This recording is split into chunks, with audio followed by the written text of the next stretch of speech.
Right now I'm going to just read a quote from Edward Mendell House and what he had to say in a private meeting with Woodrow Wilson, president between 1913 and 1921, from the private papers of Woodrow Wilson. Quote, "Very soon, every American will be required to register their biological property in a national system designed to keep track of the people, and that will operate under the ancient system of pledging. By such methodology, we can compel people to submit to our agenda, which will affect our security as chargeback for our fiat paper currency. Every American will be forced to register or suffer not being able to work and earn a living. They will be our chattel, and we will hold the security interest over them forever by operation of law merchant under the scheme of secured transactions. Americans, by unknowingly or unwittingly delivered the bills of lading to us, will be rendered bankrupt and insolvent, forever to remain economic slaves through taxation secured by their pledges. They will be stripped of their rights and given commercial value, designated to keep us a profit that will be none the wiser. For not one man in a million could ever figure out our plans, and if by accident one or two would figure it out, we have in our arsenal plausible deniability. After all, this is the only logical way to fund government, by floating liens and debt to the registrants in the form of benefits and pledges. This will inevitably reap us huge profits beyond our wildest of expectations and leave every American a contributor to this fraud, which we will call social insurance. Without realizing it, every American will insure us for any loss we may incur, and in this manner, every American will unknowingly be our servant, however begrudgingly. The people will become helpless, without any hope for their redemption, and we will employ the high office of the President as our dummy corporation to foment this plot against America.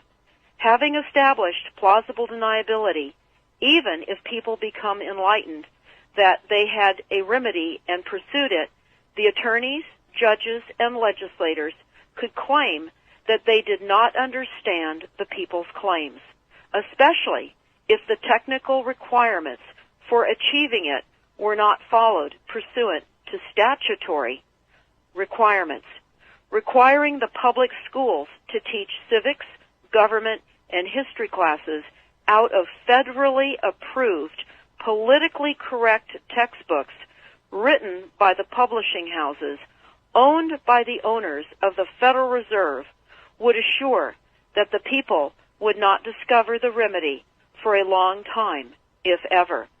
I would recommend that everyone read Fruit from a Poisonous Tree by Melvin Stamper, M-E-L-V-I-N, Stamper, S-T-A-M-P-E-R. That is Fruit from a Poisonous Tree. This is where it all began. This is the foundation document. All identification is generated from this document. And these didn't exist before 1933. These only came into being in 1933 when they hatched this plan. They created a corporate fiction with a name just like yours.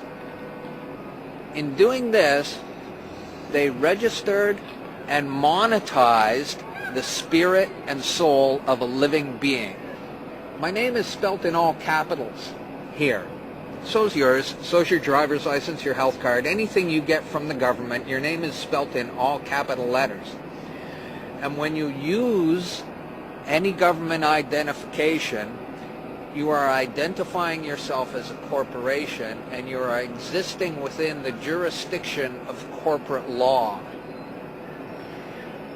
And just because you didn't know what you're doing, that's no excuse. It doesn't exonerate you from liability.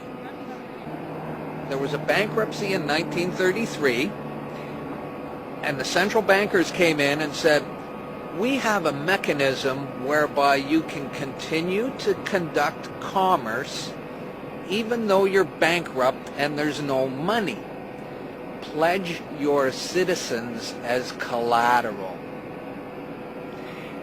That happened in 1933, the bankruptcy. And that, by no coincidence, is why these started to be issued in 1933. So you may be walking around thinking you're free and you have rights. But the bottom line is that you are owned, you're a chattel, you're a slave. And these people own you. And that's why they can do things to you against your will, because you comply.